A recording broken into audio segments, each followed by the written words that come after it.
这是蟑螂已经发育完全的幼虫正在从卵鞘中爬出。蟑螂的学名叫蜚蠊，起源于泥盆纪，曾和恐龙、三叶虫以及邓氏鱼等古老生物生活于同一时代。它们是世界上最古老，也是繁衍最成功的昆虫。蟑螂对环境的适应能力极强，凡是有人生活和居住的建筑物，几乎都会有它们的身影，因而蟑螂也就成了侵害千家万户的害虫。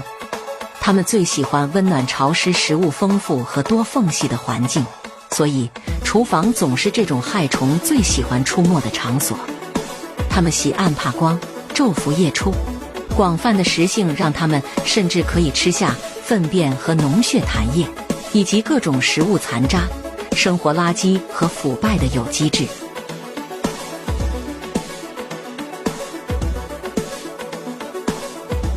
蟑螂的体表和腔肠能携带和传播多种病菌，如痢疾、伤寒、霍乱结核等等，同时还会传播钩虫、蛔虫和挠虫的虫卵。它们会污损食品和皮件，以及啃咬电器设备，都会造成很大的损失。所以，在我国，蟑螂也被称为四害之首。最令人难以接受的是蟑螂一边进食一边排泄和呕吐的生活习性，它们的分泌物、呕吐物和排泄物中都带有大量病菌。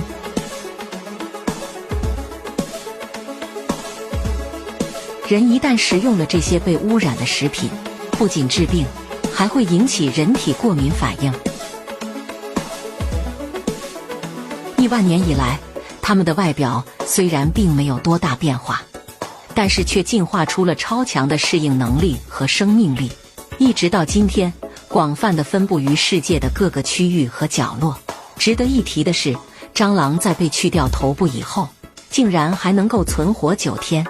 而9天以后死亡的原因，则是因为饥饿过度。曾有生物学家对蟑螂的生存习性下了定论：如果发生全球核大战，包括人类和其他生物全部灭绝以后，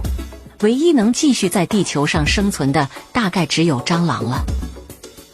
在野外的自然环境中，蟑螂的天敌有很多，包括蜘蛛、蚂蚁、蜈蚣、蝎子、蟾蜍、壁虎和寄生蜂以及一些鸟类，所以生物防治是消灭蟑螂最有效的办法。但是在我们生活的区域，却很难有效地清除这些入侵的害虫，只能通过加强卫生来减少蟑螂的危害。蟑螂也和绝大多数昆虫一样需要蜕皮，有些蟑螂要经过3至4次蜕皮才能达到性成熟的成虫期，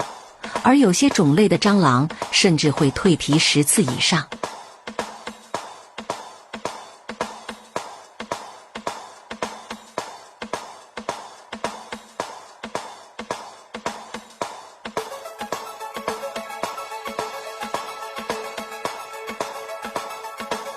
大部分的蟑螂是通过有性的方式来繁殖后代，也有少部分可以无性繁殖，比如苏里南前蠊。蟑螂还有着比较特别的繁殖方式，那就是卵胎生。此蟑螂一生只需要交尾1次，就可以终身繁殖了。